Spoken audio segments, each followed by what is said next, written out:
I think Femtech Canada has positioned itself pretty well as like kind of this ecosystem player, right?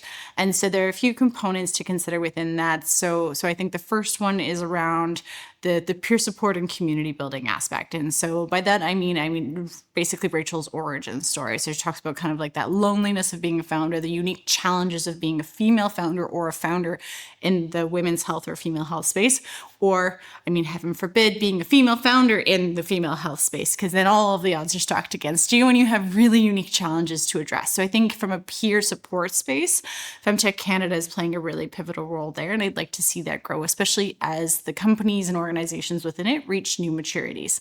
I think the other component that's really important that Femtech Canada and Rachel in particular have been really heavily driving at is addressing this gap in access to capital and access to resources for Femtech founders.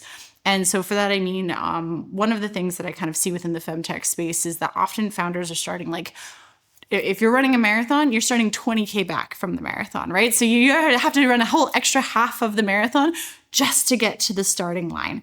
And so when we think about the problems that that causes, it means that there are very few organizations and initiatives that actually make it to being eligible for early capital.